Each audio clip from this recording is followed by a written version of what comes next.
Meus amados irmãos, boa noite, graça e paz da parte do nosso Senhor e Salvador Jesus Cristo. Juízes, capítulo 11, do verso 29 até o verso 40, eu vou fazer a leitura. Espero que você esteja com sua Bíblia aí e peço que você acompanhe a leitura que eu farei. Então o Espírito do Senhor veio sobre Jefté, e atravessando este por Gileade e Manassés, passou até Mispa de Gileade, e de Mispa de Gileade passou contra os filhos de Amon. Fez Jefté um voto ao Senhor e disse: Se com efeito me entregares os filhos de Amon nas minhas mãos, quem primeiro da porta da minha casa me sair ao encontro, voltando eu vitorioso dos filhos de Amon, esse será do Senhor, e eu o oferecerei em holocausto. Assim, Jefté foi de encontro aos filhos de Amon a combater contra eles. E o Senhor os entregou nas mãos de Jefté. E desde Aroer até as proximidades de Minite, 20 cidades ao todo, e até Abel-Queramim. E foi muito grande a derrota. Assim foram subjugados os filhos de Amon diante dos filhos de Israel. Vindo, pois, Jefté a Mispa, a sua casa, saiu-lhe a filha ao seu encontro com adufes e com danças, e ela era filha única, não tinha ele outro filho nem filha. Quando a viu, rasgou as suas vestes e disse: Ah, filha minha, tu me prostras por completo. Tu passaste a ser a causa da minha calamidade, porquanto fiz voto ao Senhor e não tornarei atrás. E ela lhe disse: Pai meu, fizeste voto ao Senhor. Faze, pois, de mim segundo o teu voto, pois o Senhor te vingou dos teus inimigos, os filhos de Amon. Disse mais a seu pai: Concede-me isto, deixa-me por 2 meses, para que eu vá e desça pelos montes e chore a minha virgindade, eu e as minhas companheiras. Consentiu ele: Vai, e deixou-a ir por 2 meses. Então se foi ela com as suas companheiras e chorou a sua virgindade pelos montes. Ao fim dos 2 meses, tornou ela para seu pai, o qual lhe fez segundo o voto por ele proferido. Assim, ela jamais foi possuída por varão. Daqui veio o costume em Israel de as filhas de Israel saírem por 4 dias, de ano em ano, a cantar em memória da filha de Jefté, o gileadita. Amém. Vamos orar? Vamos curvar as nossas frontes e vamos suplicar ao Senhor que seja servido em nos abençoar, em nos dar o entendimento da sua palavra. E o meu desejo, a minha oração, é que cada um de vocês, meus irmãos, se encante com esse texto, se encante com o que é ensinado aqui. Vamos orar. Senhor nosso Deus, nosso Pai amado, nós louvamos o Teu nome por mais esta oportunidade. Pedimos que Tu nos ajudes, que o estudo, ó Pai amado, que teremos agora, ele concorra para a nossa edificação, para a nossa instrução. Que por meio da Tua palavra sejamos educados, sejamos ensinados, instruídos, que sejamos, ó Deus, corrigidos, que sejamos, ó Pai bendito, consolados e encorajados a vivermos em fidelidade, em amor, em uma santa disposição para fazermos segundo o Teu querer revelado nas Sagradas Escrituras. Em nome de Cristo, ó Deus, nós pedimos por cada irmão que está acompanhando esta transmissão. Que Tu sejas servidos, ó Deus, em falar-lhes ao coração, em, ó Deus, gravar a Tua palavra no coração de cada uma dessas pessoas. Que o Senhor também nos abençoe para que a transmissão ela seja tranquila, para que nós não venhamos, ó Deus, a ter problemas com queda, com instabilidade, e que tudo seja feito segundo a Tua santa, boa e perfeita vontade. Em nome de Cristo, ó Pai amado, nos ajude, é o que nós te suplicamos hoje e eternamente. Amém. Então, meus irmãos, o nosso estudo nesta noite é sobre a submissão sacrificial da filha de Jefté. E o nosso estudo ele se baseia em uma passagem muito controversa. E uma das passagens, por exemplo, que sempre me intrigou. Eu sempre li essa passagem e o que é dito aqui, especificamente, você pode observar nos versículos 30 e 31, isso sempre me deixou embasbacado, intrigado. Porque olha o que é dito aí nos versos 30 e 31 do capítulo 11 de Juízes. O texto diz assim: Fez Jefté um voto ao Senhor e disse: Se com efeito me entregares os filhos de Amon nas minhas mãos, quem primeiro da porta da minha casa sair ao encontro, voltando eu vitorioso dos filhos de Amon, esse será do Senhor, e eu o oferecerei em holocausto. O verso 39, ele vai dizer o seguinte: Ao fim dos 2 meses, tornou ela para seu pai, o qual lhe fez, segundo o voto por ele proferido.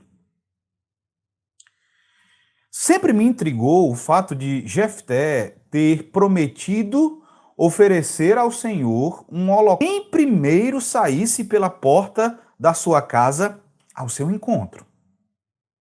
E sempre me intrigou que Jefté tenha cumprido esse voto, oferecendo a sua própria filha como holocausto ao Senhor. Um holocausto, como os irmãos sabem, é um sacrifício. É um sacrifício que é totalmente consumido pelo fogo. A vítima, ela era colocada sobre o altar e então fogo era colocado sobre a vítima de modo que tudo era consumido. Um holocausto significava a ira de Deus consumindo o pecador em razão do seu pecado. Então, holocausto, um sacrifício humano, um servo de Deus, um homem piedoso, prometendo oferecer um holocausto humano, um sacrifício humano a Deus, e Deus recebendo isso, isso sempre me intrigou, principalmente porque teólogos e eruditos de todos os segmentos têm afirmado que, de fato, Jefté não só votou que sacrificaria um ser humano, como cumpriu o que prometeu. Se você tiver aí à sua disposição a Bíblia de Estudo de Genebra, tá? Essa segunda edição, a edição mais nova, que tem aqueles símbolos de fé, né? As 6 confissões reformadas anexadas, se você observar o comentário que a Bíblia de Genebra registra a respeito dessa passagem, a Bíblia de Genebra diz assim: Jefté derrotou os amonitas, mas durante a batalha fez um voto precipitado ao Senhor, com base no qual foi obrigado a sacrificar sua filha querida como holocausto. Ao contrário dos deuses pagãos, Deus não deveria ser adorado com sacrifícios humanos. Isso está na lei. Deuteronômio capítulo 32, verso 17, Salmo 106, versículos 37 e 38. A nota da Bíblia de Genebra continua dizendo: o voto imprudente de Jefté mostra como lhe faltava fé para liderar. Sem essa fé, sua casa não seria estabelecida. Então, sempre me intrigou esse tipo de posicionamento. Sempre que eu lia essa passagem, eu me sentia desconfortável com a ideia de que Jefté teria oferecido a sua filha como um holocausto. Eu sempre pensei, mas Deus jamais receberia algo assim. Deus jamais aceitaria um voto feito nestes termos. E apesar de ter tal entendimento, irmãos, eu não dispunha de argumentos interpretativos, argumentos exegéticos, satisfatórios, que fundamentassem a minha discordância. E eu apenas lutava com algumas perguntas, como, por exemplo, como é que Jefté poderia fazer um voto tão tolo? Porque, veja, a nota da Bíblia de Genebra diz que foi um voto precipitado, diz que foi um voto imprudente. Então eu lidava com as perguntas, como é que Jefté foi capaz de fazer um voto tão tolo, tão imprudente? Será que ele não imaginou de antemão que alguém que ele amava muito, a sua própria filha, a sua única filha, será que ele não imaginou que ela poderia ser a primeira a sair de casa? Será que ele não percebeu que estava fazendo um voto que significaria ou poderia significar o sacrifício da sua única filha? Então eu sempre lidei com essas perguntas. E então eu me pus a estudar a passagem e eu encontrei, meus irmãos, uma posição que, embora minoritária, faz todo sentido e se adequa, inclusive, ao caráter de Deus, que declarou que jamais receberia um sacrifício humano. Então, o que eu percebo é que esse voto de Jefté, ele tem sido muito mal compreendido ao longo da história. Então, há uma posição majoritária que eu entendo compreender mal o voto de Jefté.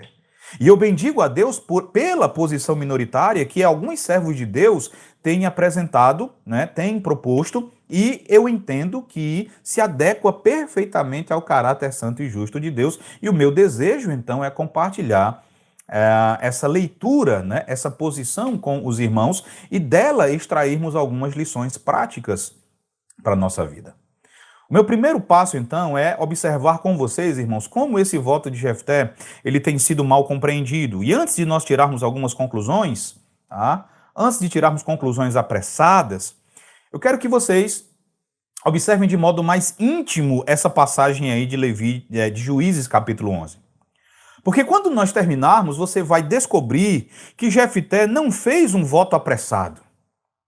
Ele não fez um voto tolo.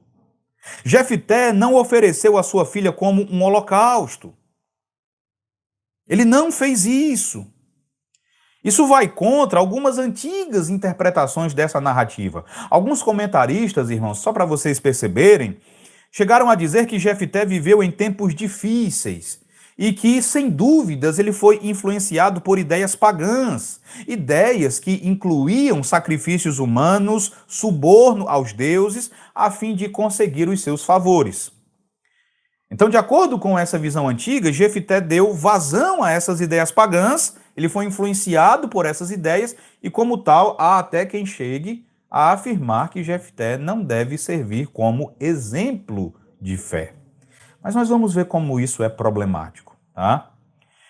Eu quero que você observe esse texto e perceba pelo menos 8 questões no contexto que, quando tomadas em conjunto, nos levam a entender que Jefté não votou e não ofereceu a sua filha como um sacrifício a Deus, não como um holocausto.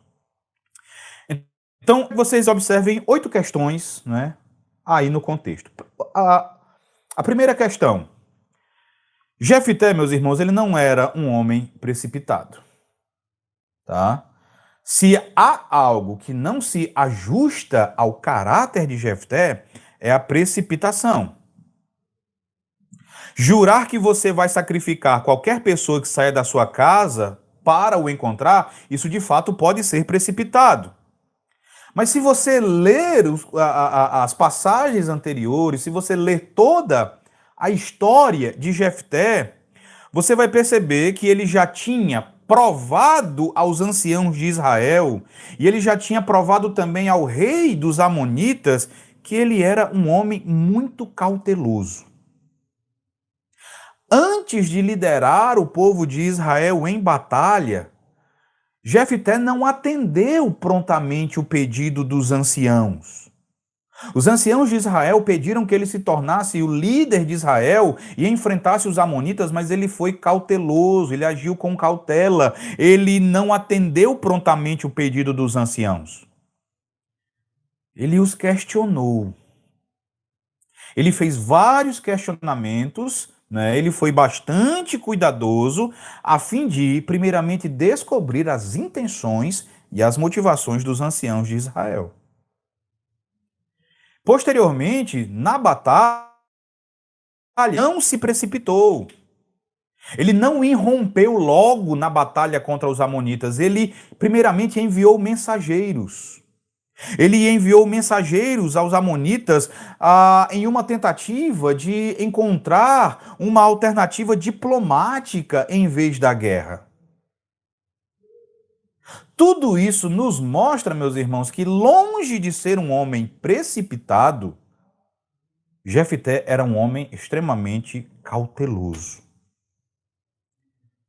Ele era um homem extremamente cuidadoso.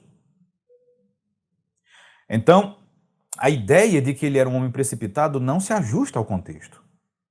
Você não pode ler esse trecho, não é, do verso 29 ao verso 40, tendo lentes que levem você a enxergar Jefté como um homem precipitado, porque precipitação é tudo o que você não vai encontrar em Jefté nos textos anteriores, nos versos anteriores.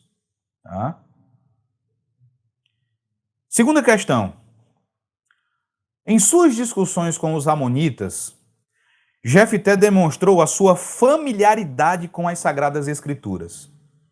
Quando ele estava discutindo com os amonitas, ele demonstrou que ele conhecia o Pentateuco. Ele demonstrou conhecer a lei de Deus. Ele demonstrou conhecer a palavra de Deus.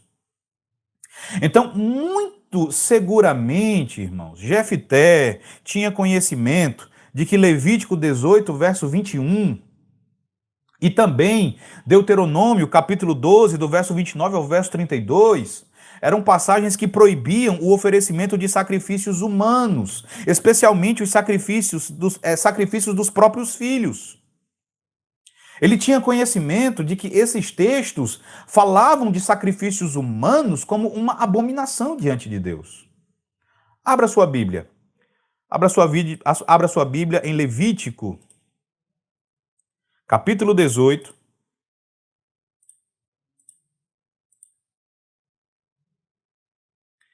O verso 21 diz assim: E da tua descendência não darás nenhum para dedicar-se a Moloque, nem profanarás o nome de teu Deus. Eu sou o Senhor. Moloque era uma divindade pagã que era adorada com sacrifícios humanos. Tá? Abra também agora em Deuteronômio, capítulo 12, a partir do verso 29. Deuteronômio 12, a partir do verso 29 diz assim: Quando o Senhor teu Deus eliminar de diante de ti as nações, para as quais vais para possuí-las, e as desapossares e habitares na sua terra, guarda-te, não te enlaces com imitá-las, após terem sido destruídas diante de ti, e que não indagues acerca dos seus deuses, dizendo: Assim como serviram estas nações aos seus deuses, do mesmo modo também farei eu. Não farás assim ao Senhor teu Deus, porque tudo o que é abominável ao Senhor e que ele odeia, fizeram eles a seus deuses, pois até seus filhos e suas filhas queimaram a seus deuses. Deus está dizendo: vocês não vão fazer as mesmas coisas que essas nações fizeram, porque tudo que o Senhor abomina e o que o Senhor odeia foi feito por eles. Então, como um homem que era conhecedor das Sagradas Escrituras, meus irmãos, Jefté certamente conhecia essas passagens. Ele conhecia esse trecho da lei. Ele conhecia a história de Israel. Se você ler os versículos anteriores no capítulo 11, você vai ver a discussão dele com o rei de Amon e como ele reconta toda a história de Israel. Como ele demonstra conhecer as Sagradas Escrituras. Um outro detalhe é que Juízes capítulo 11 está colocado em um contexto de reforma. Israel, incluindo Jefté, estava naquela fase de ter se arrependido e ter voltado para Deus. Então, lembre que Juízes nos apresenta aquele ciclo em que Israel faz o que é mal perante os olhos do Senhor, Deus envia uma nação estrangeira para oprimir Israel, o povo se arrepende dos seus pecados, clama a Deus, Deus levanta um libertador que liberta o povo e o povo então responde com o pecado. Aqui em Juízes capítulo 11, o povo está nessa fase em que o povo se arrependeu, voltou-se para Deus. É um contexto de reforma. É um contexto de proximidade com Deus, não é um contexto de distanciamento. Não é um contexto de paganismo. Terceira questão. Quando Jefté fez o seu voto, meus irmãos, esse detalhe ele é muito importante, tá? Observe novamente o nosso texto. Quando Jefté fez o seu voto, o Espírito Santo estava sobre ele. Veja o verso 29. O verso 29 diz: Então o Espírito do Senhor veio sobre Jefté, e atravessando este por Gileade e Manassés, passou até Mispa de Gileade, e de Mispa de Gileade passou contra os filhos de Amon. Fez Jefté um voto ao Senhor e disse. Então vejam, quando Jefté faz o seu voto, o Espírito de Deus estava sobre ele. Então pense comigo. O Espírito Santo não o inspiraria, o Espírito Santo não o levaria a fazer um voto que contrariasse tão claramente a lei. O Espírito Santo não permitiria que Jefté fizesse um voto que fosse tão flagrantemente contrário à Escritura revelada pelo próprio Espírito.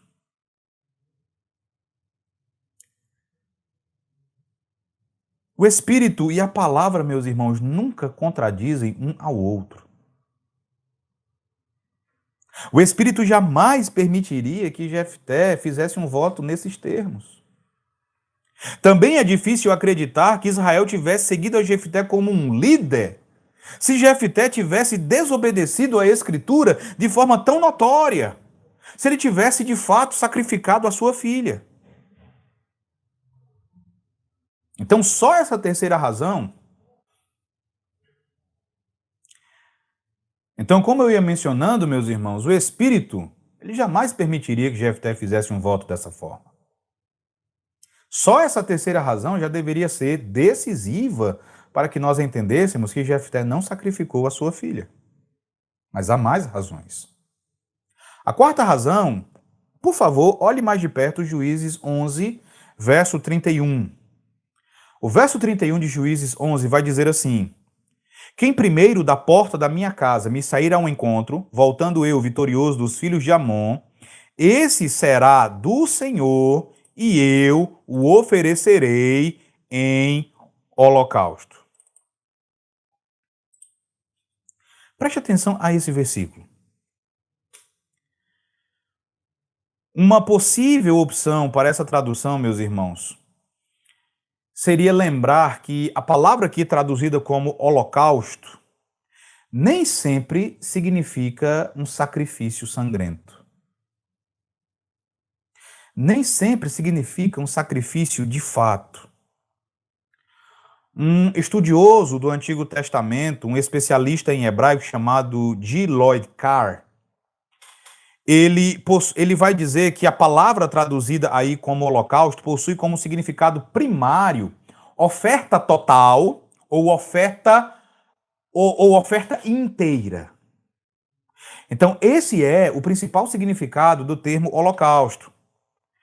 E um detalhe importante é que, de acordo com ele, essa é a tradução que melhor se ajustaria aqui ao contexto. O que Jefté, então, estaria prometendo ao Senhor é que quem primeiro saísse da sua casa seria oferecido a Deus como uma oferta total, uma oferta inteira. A ideia aqui é de uma total consagração. Quem primeiro saísse de sua casa seria oferecido a Deus em total consagração. E mesmo quando essa palavra aparece traduzida como um holocausto, ou seja, quando ela fala de uma oferta que é queimada, o ato de queimar é essencialmente secundário em relação à entrega da criatura ao Senhor. O que é principal em um holocausto é que toda aquela criatura é do Senhor, ela pertence ao Senhor. A ideia, portanto, é de algo que é totalmente dedicado a Deus. O voto de Jefté, então, teria sido: quem sair da porta da minha casa será do Senhor, e eu o oferecerei para uma total e completa dedicação ao Senhor. Outra questão de tradução acaba fazendo com que nós não entendamos essa passagem corretamente. O último versículo de Juízes 11, aí no verso 40, veja só. O verso 40, ele está traduzido assim: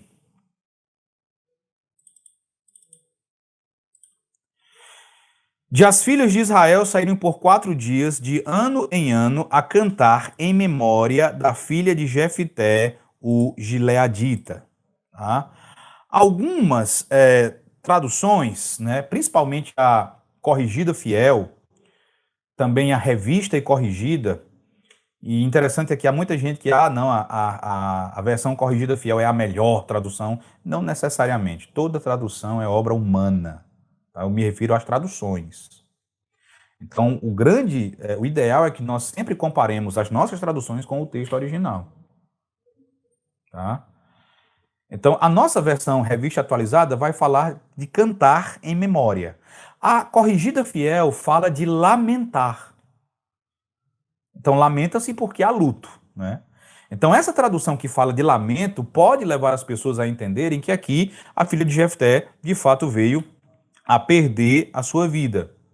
Mas a ideia aqui da palavra é comemorar, é cantar, celebrar. Então, aí no verso 40, entenda, as filhas de Jefté, elas não lamentaram, perdoe-me, as jovens de Israel não lamentaram a morte da filha de Jefté. Elas cantavam, elas celebravam a dedicação total daquela jovem ao serviço de Deus. Elas comemoravam a sua dedicação ao serviço do Senhor, serviço esse que envolvia a submissão total do seu coração. Então, como foi perguntado pela Patrícia, seria a mesma ideia do que aconteceu com Samuel. A mesma coisa aqui foi feita em relação a Samuel. É a mesma ideia.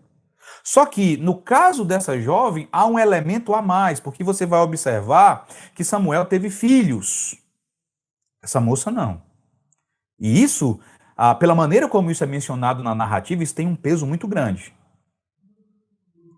Quinta razão.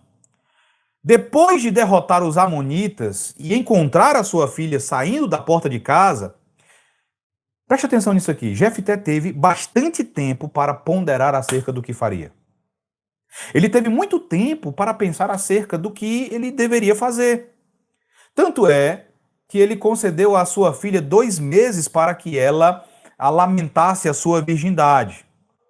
Irmãos, vocês não acham que se Jefté realmente pretendesse sacrificar a sua filha, os sacerdotes de Siló, durante todo esse tempo, durante esses 2 meses, os sacerdotes de Siló, os sacerdotes do Senhor, vocês não acham que eles teriam vindo até Jefté durante aquele tempo, a fim de lembrarem a Jefté da proibição divina relativa a sacrifício humano? Certamente isso teria acontecido. Certamente, os sacerdotes de Siló teriam lembrado a Jefté que aquele era um voto proibido pela lei de Deus. Sexta razão.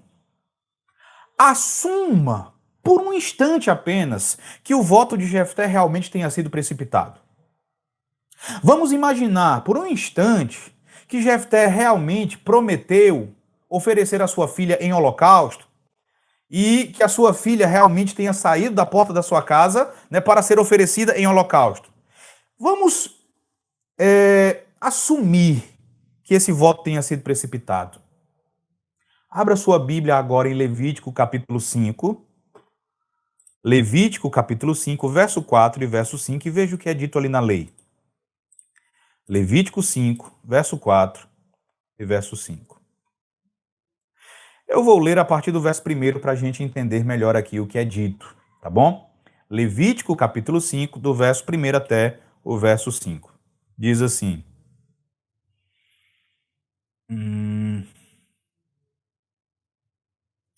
eu só conferir se é.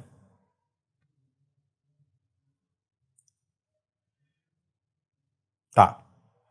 Diz assim: quando alguém pecar nisto, tendo ouvido a voz da imprecação, sendo testemunha de um fato, por ter visto ou sabido, e contudo não revelar, levará a sua iniquidade. Ou quando alguém tocar em alguma coisa imunda, seja corpo morto de besta fera imunda, seja corpo morto de animal imundo, seja corpo morto de réptil imundo, ainda que lhe fosse oculto e tornasse imundo, então será culpado. Ou quando tocar a imundícia de um homem, seja qual for a imundícia com que se faça imundo, e lhe for oculto, e o souber depois, será culpado. Veja agora o verso 4. Ou quando alguém jurar temerariamente com os seus lábios fazer mal ou fazer bem, Seja o que for que o homem pronuncie temerariamente com o juramento, e lhe for oculto, e o souber depois, culpado será numa destas coisas. Será, pois, que, sendo culpado numa destas coisas, confessará aquilo em que pecou. Qual é a ideia aqui? A ideia é que Levítico, capítulo 5, oferece ou ofereceria a Jefté a possibilidade de ele se arrepender do voto temerário. Aquele voto não era um voto. Se ele tivesse realmente prometido oferecer a sua filha, isso não significava que ele teria de levar a cabo até o fim o voto. Porque Levítico capítulo 5 oferece a quem jura temerariamente confessar o seu pecado, arrepender-se desse juramento temerário. Além disso, se você abrir a sua Bíblia em Levítico capítulo 27, você vai encontrar um dispositivo para que quem faz votos temerários resgate aquilo que jurou. Ou, arrependendo-se do voto, faça um pagamento de resgate para não precisar cumprir o voto. Abra lá a sua Bíblia, Levítico capítulo 27.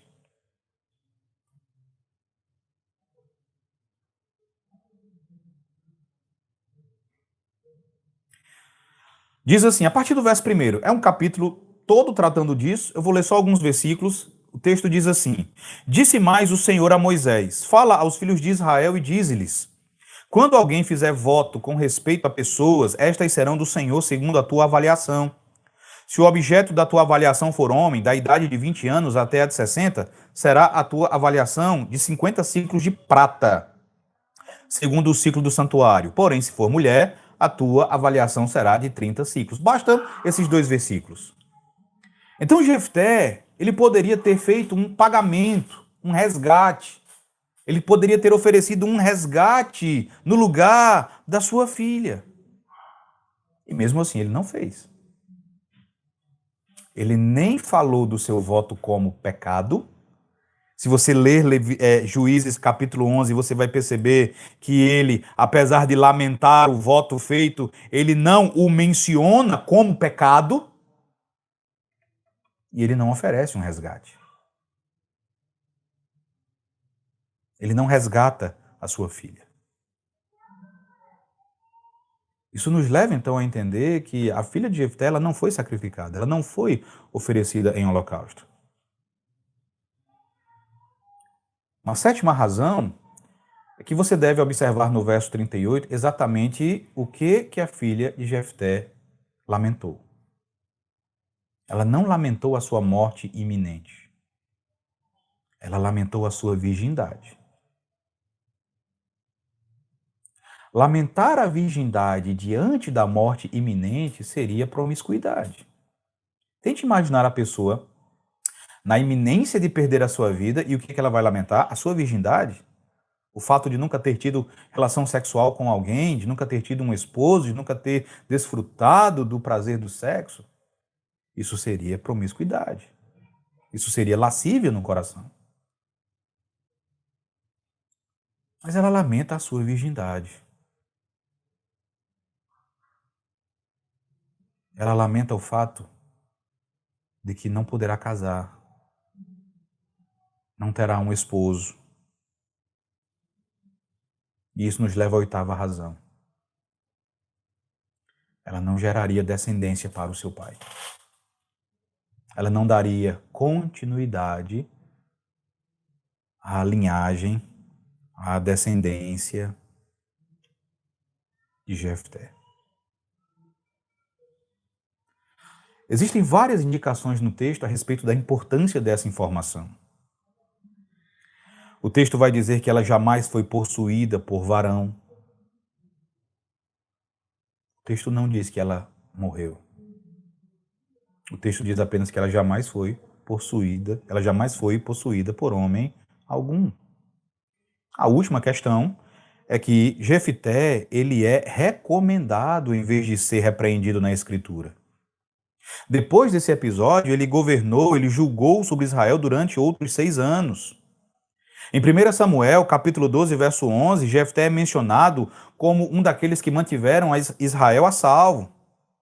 Samuel não teria recomendado Jefté se ele tivesse sacrificado a própria filha. E mais importante ainda, meus irmãos, em Hebreus capítulo 11, verso 32, Jefté é mencionado como um dos famosos heróis da fé. A nota da Bíblia de Genebra vai dizer que ele não teve fé, mas Hebreus, a palavra de Deus, o texto inspirado de Hebreus capítulo 11, verso 32, fala dele como alguém que é exemplo de fé. Não um homem sem fé.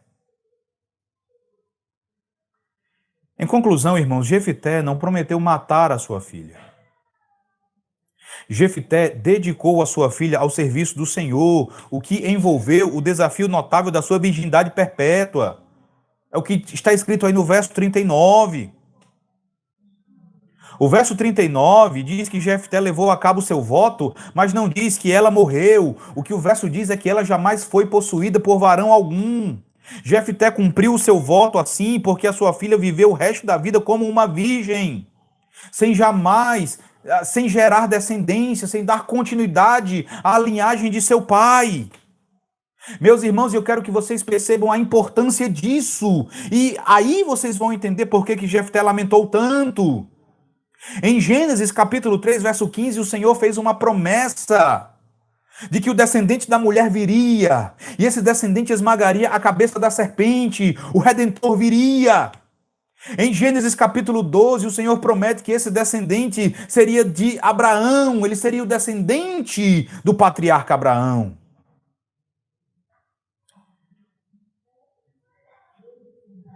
Todo judeu piedoso, durante o período do Antigo Testamento,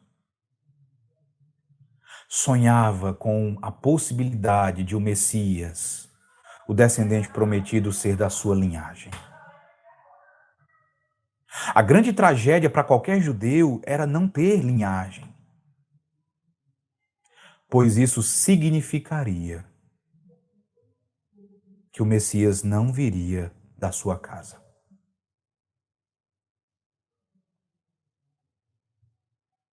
Tendo compreendido isso, meus irmãos, eu quero agora que vocês atentem para a genuína submissão cristã e o seu caráter que contagia.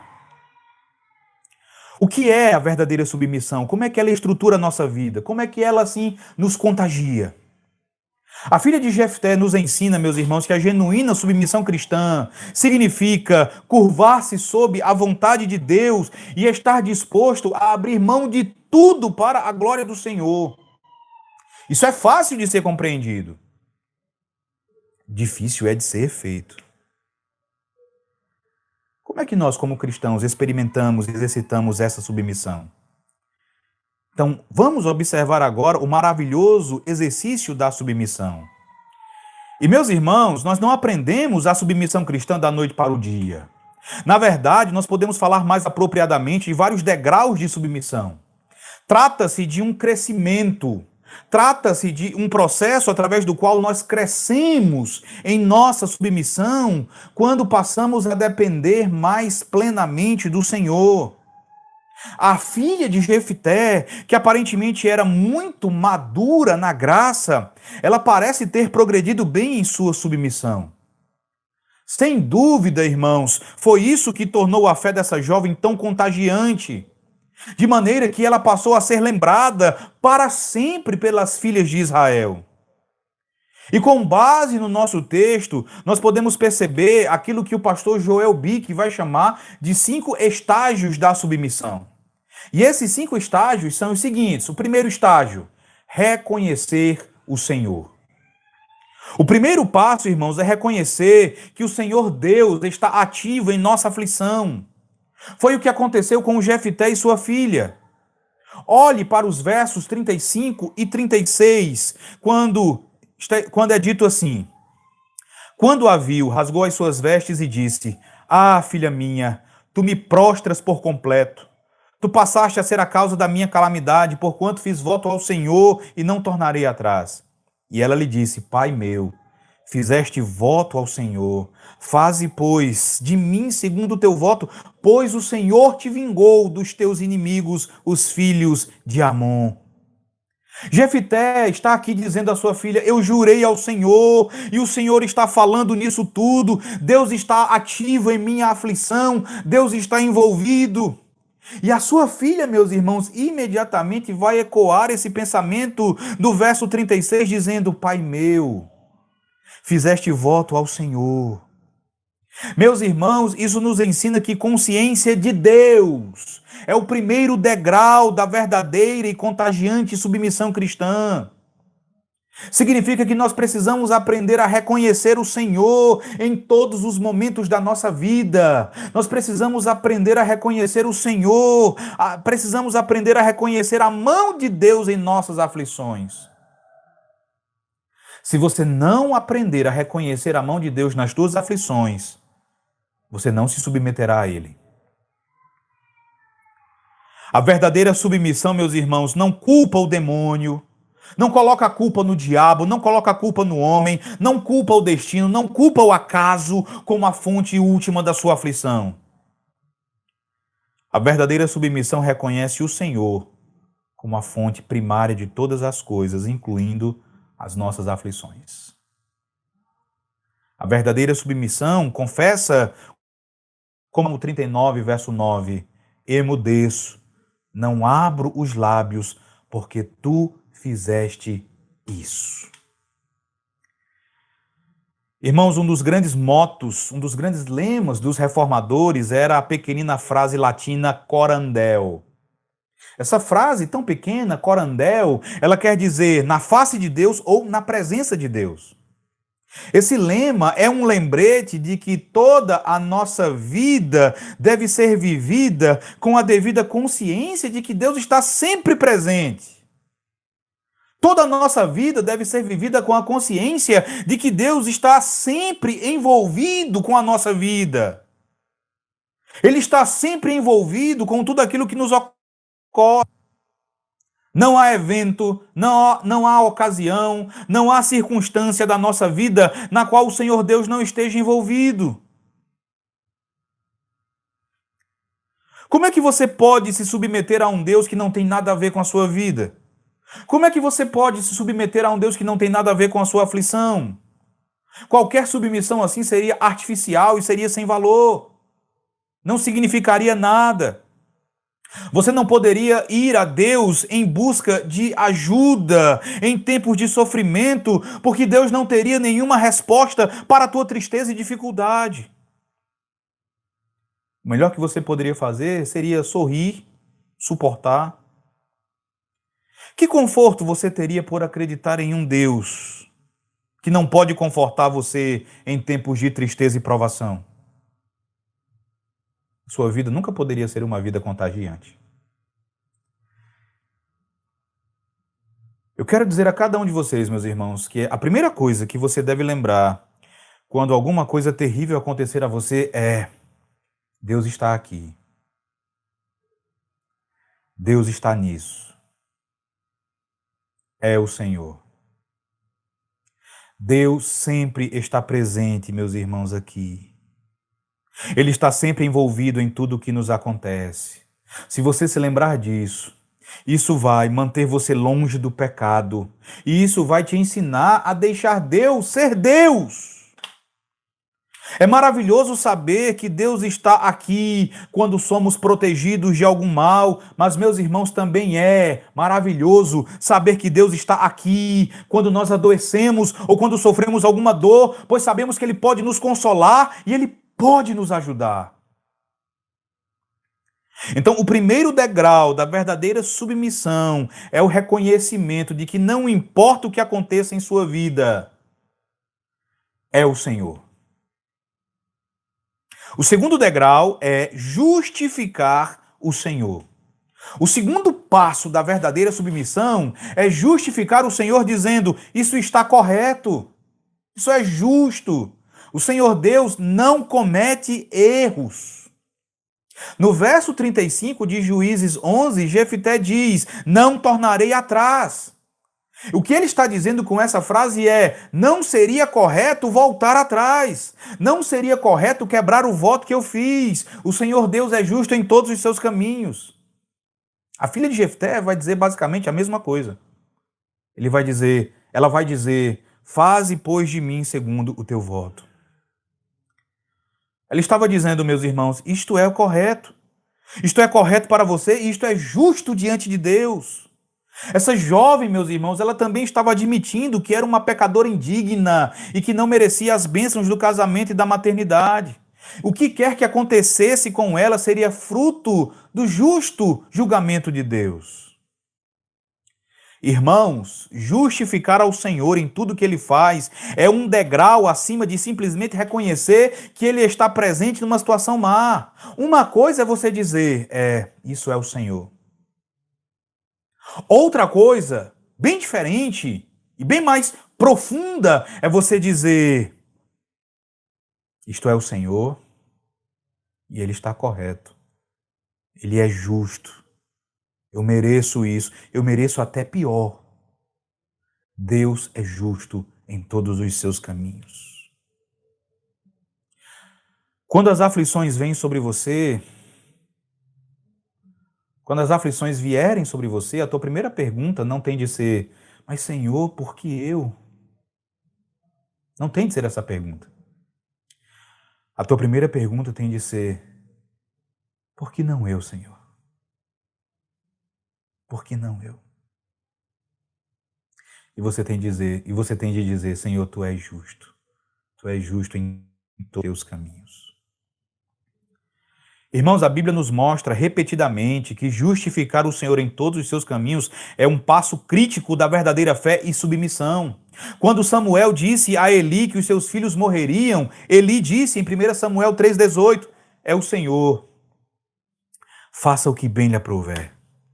Quando Absalão usurpou o trono de Davi, seu pai, Davi também disse em 2 Samuel capítulo 15, verso 26, se ele, porém, me disser, não tenho prazer em ti, eis-me aqui, faça de mim como melhor lhe parecer. Meus irmãos, Deus é sempre cheio de misericórdia, mas também é sempre cheio de justiça e retidão. Ele é sempre cheio de justiça em tudo o que faz. Você tem aprendido isso? Terceiro degrau da verdadeira submissão, aprovar o Senhor. Veja, você reconhece o Senhor, em seguida você justifica o Senhor e em terceiro lugar você aprova o Senhor. Você aprova o Senhor dizendo, está bem, a vontade do Senhor é o melhor para a minha vida. A filha de Jefté também deu esse terceiro passo de submissão. Ela estava disposta a ver o voto do seu pai cumprido, mesmo que isso significasse que ela receberia o que para as mulheres israelitas era a maldição da perpétua virgindade. Veja o verso 36, ela disse, pois o Senhor te vingou dos teus inimigos, os filhos de Amon. Em outras palavras, irmãos, ela está dizendo, se a vontade do Senhor é que a minha virgindade perpétua seja oferecida pela vitória que meu pai recebeu, eu aprovo isso. Se essa é a vontade de Deus, ela é boa, sim, é mesmo a melhor, pois a sua vontade é sempre o melhor. Deus conhece o que é bom para mim, muito melhor do que eu conheço.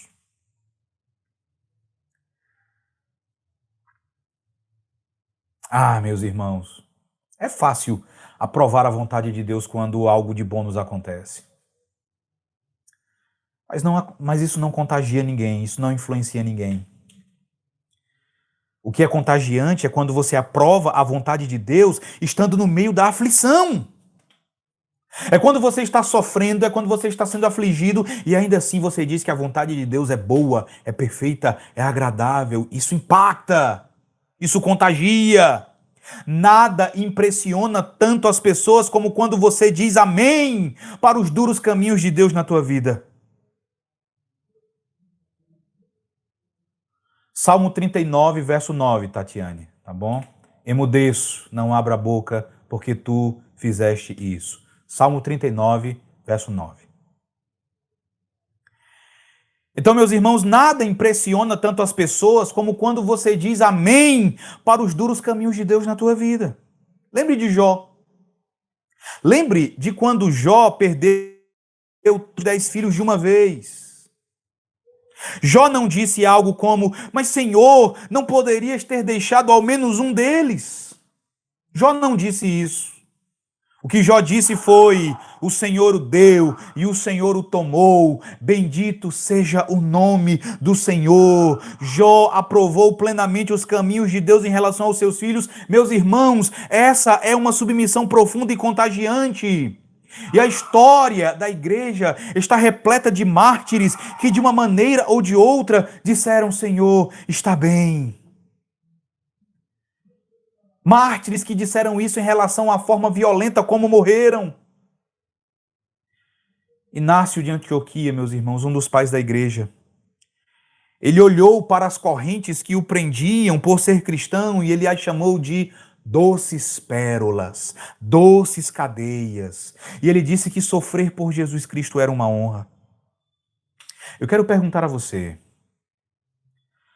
alguma vez você já foi capaz de dizer no meio da aflição que Deus sabe o que é melhor para você? Alguma vez você já se rendeu, você já rendeu tudo o que você é e tem, com alegria e com boa vontade, à santa e supremamente sábia vontade de Deus? Quarto degrau da verdadeira submissão. Você reconhece ao Senhor, você justifica ao Senhor, você aprova o Senhor e, em quarto lugar, você se agarra ao Senhor. O quarto passo da verdadeira submissão, meus irmãos, é se apegar ao Senhor dizendo: se eu perecer, pereci, mas me agarrarei à misericórdia de Deus. Não foi precisamente isso que a filha de Jefité disse no verso 37? Veja aí, o verso 37 diz assim: deixa-me por 2 meses para que eu vá e desça pelos montes e chore minha virgindade, eu e as minhas companheiras. Meus irmãos, verdadeira submissão não significa que você não lamenta a sua aflição. Mas verdadeira submissão significa que você se apega ao Senhor em sua dor. Você lamenta a sua aflição, mas no seu lamento você se agarra ao Senhor, você se apega a Deus. E foi isso que a filha de Jefité fez durante 2 meses. Ela lamentou, mas lamentou de forma submissa. Não foi aqui um lamento rebelde, não foi uma murmuração. Mas foi um lamento no qual durante 2 meses ela derramou as suas lágrimas diante do Senhor e ao Senhor ela se agarrou. Na verdadeira submissão, você se agarra, você se apega ao Senhor como o teu amigo mais querido. Mesmo quando parece que Ele está vindo contra você, como se Ele fosse o teu inimigo. Se você é alguém verdadeiramente submisso a Deus, você sofrerá os mais duros golpes do Senhor. E ainda assim, você levará tudo isso a Ele e você se apegará a Ele de novo. Você dirá como Jó, em Jó capítulo 13, verso 15, conforme a tradução revista e corrigida, que diz assim: ainda que ele me mate, nele esperarei. Jó aprovou o Senhor, ele também se agarrou ao Senhor. Ainda que o Senhor me mate, eu esperarei nele. Eu me agarrarei a ele. Quinto degrau. O quinto degrau, meus irmãos, é honrar o Senhor.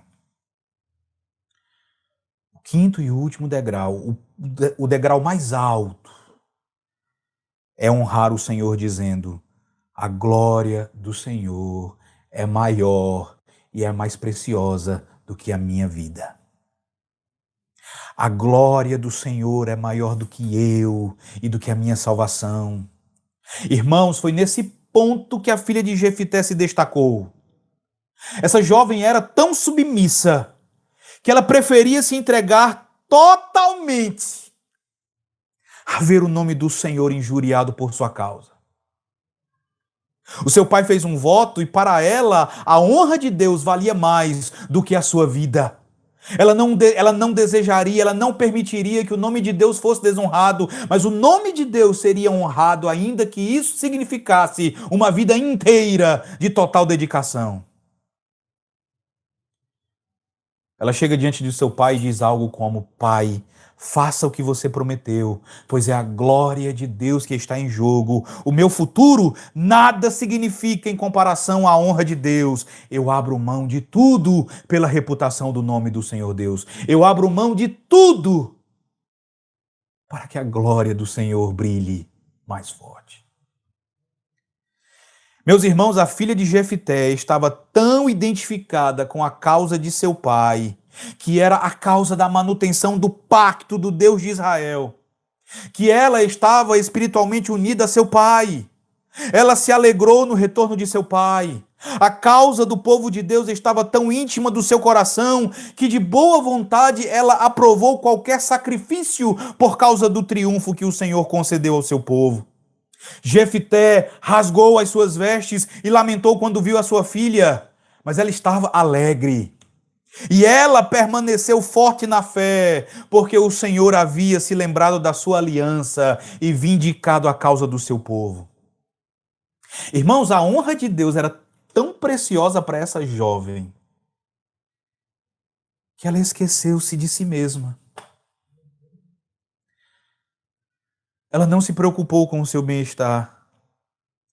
Ela reconheceu que o objetivo supremo e o principal investimento da vida era honrar o Senhor por submeter-se inteiramente à sua vontade. Meus irmãos, essa jovem foi um belo exemplo de alguém que negou-se a si mesmo. Ela foi um belo exemplo de autonegação. E, meus irmãos, nós somos tão pobres de autonegação hoje em dia. Nós somos tão pobres em termos de renúncia. O que nós queremos, o que é que nós falamos tanto hoje? Eu quero o que é meu. Eu quero o que é meu direito. Eu só quero o que é meu direito. Nós não renunciamos. Nós não somos pessoas abnegadas. Nós mal sabemos o que isso significa. Muito menos experimentamos as alegrias da autonegação. E nós não percebemos, irmãos, que sem autonegação nós podemos possuir tudo sem ter uma única partícula de felicidade.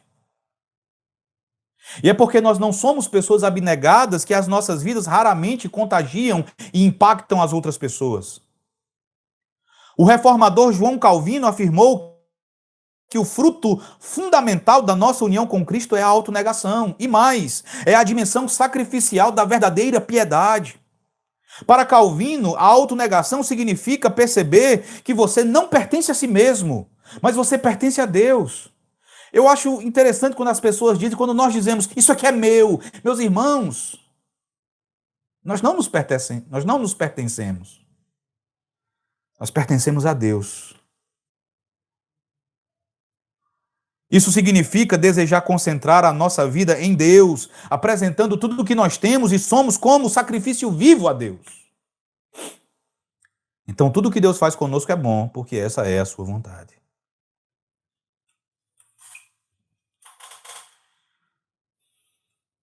Eu fico profundamente incomodado como às vezes nós usamos os atributos de Deus. Eu já disse isso em outras ocasiões. Quando você é aprovado em um concurso, quando você recebe uma promoção, quando você compra um carro novo, aí você diz, Deus é fiel. Significa dizer que ele seria infiel se você não tivesse conseguido essas coisas? Significa dizer que se você não tivesse sido aprovado no concurso, se você nunca recebesse uma promoção, Deus seria infiel?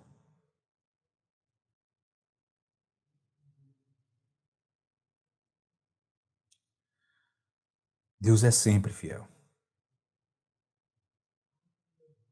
Nós não podemos usar os atributos de Deus de acordo com a nossa conveniência, meus irmãos. E eu quero que você tente imaginar que belo testemunho seria, se você que é pai e você que é mãe. Tente imaginar que belo testemunho seria o teu filho entrando numa sala de cirurgia para ser submetido a um procedimento bem delicado.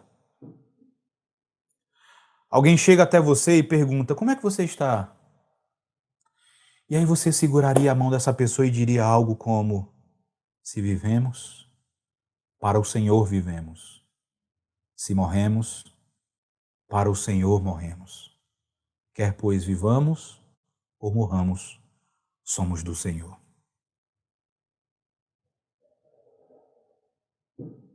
Esse seria, meus irmãos, um belo testemunho. Isso é Romanos, capítulo 14, verso 8. Que belo testemunho de como a graça pode triunfar em nossas almas, meus irmãos. E foi isso que a filha de Jefté experimentou. Amorosamente, essa jovem se curvou com seu pai diante da soberania de Deus. Ela se curvou diante da soberania do Senhor com calma, com aquiescência e com santa autonegação. Deus significava mais para essa jovem do que o seu próprio futuro. Ela não raciocinou ou argumentou com Deus, mas a paz que excede todo entendimento estava no coração dela. Ela estava tão absorvida em Deus que nada poderia abalá-la. Ela alegremente tomou a sua cruz e seguiu ao Senhor. Jonathan Edwards disse uma vez que os maiores momentos da minha vida não são aqueles em que estou preocupado com minha própria salvação, mas aqueles quando sou levado a ter comunhão com Deus e vejo sua beleza e desejo sua glória. Alegro-me e anseio por ser esvaziado e aniquilado em meu ego, de maneira que venha a ser mais preenchido com a glória de Deus e de Cristo somente. Depois de termos observado esses 5 degraus da verdadeira submissão, meus irmãos, que foram exercitados por essa jovem, eu quero concluir perguntando a cada um de vocês que está acompanhando. Quais são as tuas esperanças e os teus sonhos quanto ao futuro? O que é que faz você olhar à frente? O que é que você mais planeja para o teu futuro? O que é que você mais... Pense naquilo que você mais deseja para o teu futuro. A pergunta que eu faço a você agora é: você desistiria disso por amor ao Senhor e por amor à sua glória? Esse é o verdadeiro teste. Por causa do voto de seu pai, meus irmãos, essa jovem nunca conheceria a alegria da maternidade e o seu pai nunca mais teria esperanças de que da sua linhagem viesse o Messias que fora prometido em Gênesis 3,15. Você pode imaginar como isso doeu no coração de Jefté? Você pode relatar uma perda semelhante à de Jefté? Você promete fidelidade a Cristo. Você promete que irá a qualquer lugar em seu serviço, mas e se esse lugar for o do sofrimento e o da dor? Você diz que fará qualquer coisa para Jesus. Mas e se isso significar você precisar abrir mão dos seus sonhos? Você diz que é capaz de sacrificar qualquer coisa a Cristo. Mas e a tua própria vontade? E os teus sonhos? Você é capaz de sacrificar? Meus irmãos, e Jesus, muito mais que a filha de Jefté, muito mais que essa jovem, Jesus exercitou a verdadeira submissão, pois como o apóstolo Paulo diz em Filipenses 2, a partir do verso 6, não julgou como usurpação o ser igual a Deus, antes a si mesmo se esvaziou, assumindo a forma de servo, tornando-se em semelhança de homens, e reconhecido em figura humana, a si mesmo se humilhou, tornando-se obediente até a morte e morte de cruz. Meus irmãos, o Senhor Jesus Cristo percorreu o caminho. Ele percorreu esses 5 degraus da verdadeira submissão, reconhecendo o Pai como a fonte dos seus sofrimentos, concordando com a vontade de seu Pai, aprovando os santos desígnios de seu Pai, agarrando-se ao Pai no momento da sua maior angústia, ali no jardim do Getsêmani, e acima de tudo, agindo motivado tão somente pela glória de seu Pai, a glória de Deus que foi ultrajada por mim e que foi ultrajada por cada um de vocês. Ele fez tudo isso para que essa glória, no final, ela fosse honrada e agora eu e você pudéssemos tomar parte nela. Então, meus irmãos, eu encerro perguntando: você está disposto, você está disposta, minha irmã, a sacrificar a si mesma, a sacrificar a si mesmo, buscando crescer em verdadeira submissão ao Senhor? Que Deus nos ajude. Que Deus nos abençoe. Que Deus nos ajude, irmãos, a sermos verdadeiramente submissos a Ele. Submissos em todas as circunstâncias, em todos os momentos. Que Deus abençoe a sua vida, que Deus abençoe a sua casa. Vamos orar, vamos agradecer ao Senhor por sua palavra e também vamos encerrar essa transmissão. Oremos. Senhor, nós chegamos ao final deste estudo, ó Pai, constrangidos e envergonhados, por percebermos, ó Senhor, o quão distantes nós estamos de exercitarmos a verdadeira submissão. A submissão que foi exercitada por essa jovem, a submissão que foi, ó Deus, exemplificada de modo perfeito por Teu Filho Jesus. Ó Senhor, perdoa-nos, ó Deus, a nossa indisposição em renunciar à nossa própria vida, a nossa indisposição em renunciarmos os nossos próprios sonhos, ó Pai. E nos ajude, ó Deus, a colocarmos em prática esta submissão, motivados pelo amor de Cristo, que, como diz o apóstolo Paulo em 2 Coríntios 5,14, nos constrange. Que, constrangidos por esse amor, nós venhamos, ó Deus, a abrir mão de tudo para tão somente Te servirmos e nos submetermos a Ti. Seja, ó Pai, com cada pessoa que acompanhou este estudo, com cada um, ó Deus, que acompanhou esta transmissão. Que a Tua bênção e a Tua graça sejam derramados em nossos lares. É o que nós te suplicamos, em nome de nosso Senhor Jesus Cristo. Amém. Meus amados irmãos, que o Senhor abençoe a cada um de vocês. Obrigado a todos os que estiveram presentes, os que acompanharam. Obrigado aí aos irmãos de outras cidades. Que Deus os abençoe.